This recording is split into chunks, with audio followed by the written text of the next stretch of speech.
വളരെ കൗതുകത്തോടെയും ആകാംക്ഷയോടെയും തമിഴ്നാട് രാഷ്ട്രീയം കഴിഞ്ഞ കുറച്ച് ദിവസങ്ങളിലായി മീഡിയ ഗ്രാമം തുടർച്ചയായി നൽകിക്കൊണ്ടിരിക്കുകയാണ്. അതിലേറ്റവും പ്രധാനപ്പെട്ട കാര്യം വിജയുമായി ബന്ധപ്പെട്ട് വിജയ് കോൺഗ്രസിന്റെ ഭാഗമാകുന്നു, ദേശീയ തലത്തിൽ ഇന്ത്യ മുന്നണിയുടെ ഭാഗമാകുന്നു എന്ന വാർത്തകളാണ്.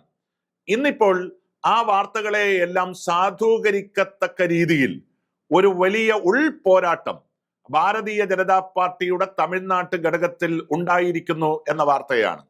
അവിടെ അണ്ണാമലൈ എന്ന് പറയുന്ന ചെറുപ്പക്കാരനാണ് ഭാരതീയ ജനതാ പാർട്ടിയുടെ സ്റ്റേറ്റ് പ്രസിഡന്റ്. അദ്ദേഹം വെറും ചെറുപ്പക്കാരൻ മാത്രമല്ല, അദ്ദേഹം IPS ഉദ്യോഗസ്ഥനായിരുന്നു.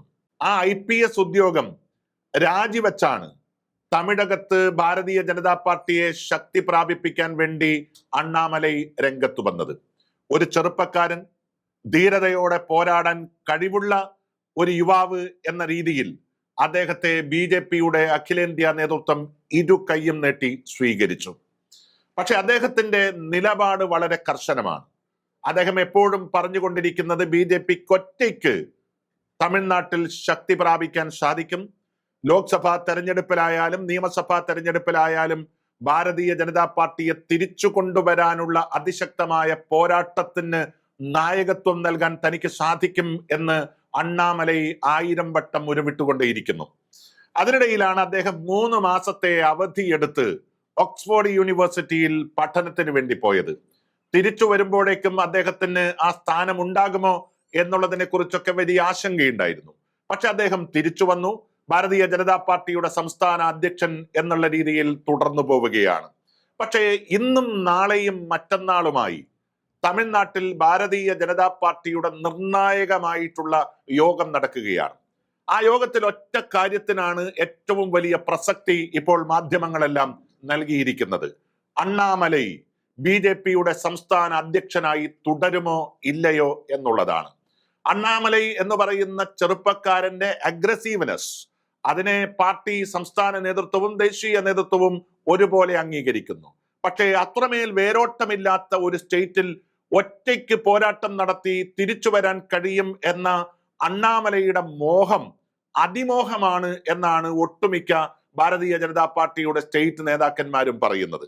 അണ്ണാമലയെ മാറ്റി ആ സ്ഥാനത്തേക്ക് കടന്നു വരാൻ ഒരു നീണ്ട നിര തന്നെ തമിഴ്നാട്ടിൽ ഇപ്പോൾ പ്രവർത്തിക്കുന്നുമുണ്ട്. പ്രത്യേകിച്ച് AIADMK, ജയലളിതയുടെ പാർട്ടി അവിടെ നിൽക്കുകയാണ്, ഒരു മുന്നണിയിലുമില്ലാതെ.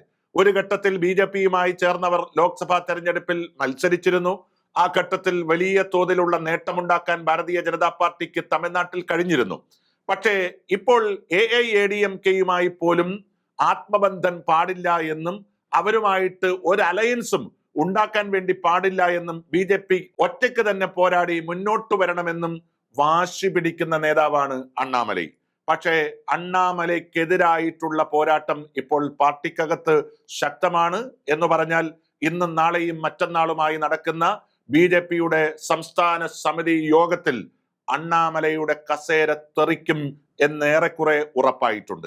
അണ്ണാമലയുടെ കസേര തെറിക്കും എന്ന് മാത്രമല്ല, തിരിച്ചുവരവിനുള്ള പോരാട്ടം നടത്തിയ BJP 6 അടി മണ്ണിൽ, തമിഴ്നാട്ടിന്റെ മണ്ണിൽ കുഴിച്ചു മൂടപ്പെടും എന്ന വാർത്ത കൂടിയാണ് ഇപ്പോൾ പുറത്തു വരുന്നത്. സത്യത്തിൽ തെന്നിന്ത്യയിൽ ഏറ്റവും പ്രധാനമായി BJPക്ക് വേരോട്ടം ഉണ്ടാക്കാൻ അഖിലേന്ത്യാ നേതൃത്വം കിണഞ്ഞ് ശ്രമിച്ചുകൊണ്ടിരിക്കുന്ന തമിഴ്നാട്ടിൽ BJP നിലം പരിശാകുന്ന കാഴ്ചയാണ് അടുത്ത 3 ദിവസത്തിനുള്ളിൽ കാണാൻ വേണ്ടി പോകുന്നത്. പ്രത്യേകിച്ച് വിജയുടെ രാഷ്ട്രീയ പ്രവേശം, അദ്ദേഹത്തിന്റെ പുതിയ രാഷ്ട്രീയ പാർട്ടി, അദ്ദേഹത്തിന്റെ BJP വിരുദ്ധ രാഷ്ട്രീയ സമീപനമെല്ലാം ചെറുപ്പക്കാർക്കിടയിൽ വലിയ തോതിൽ BJPക്കെതിരായിട്ടുള്ള മുന്നേറ്റത്തിന് കളമൊരുക്കിയിട്ടുണ്ട്.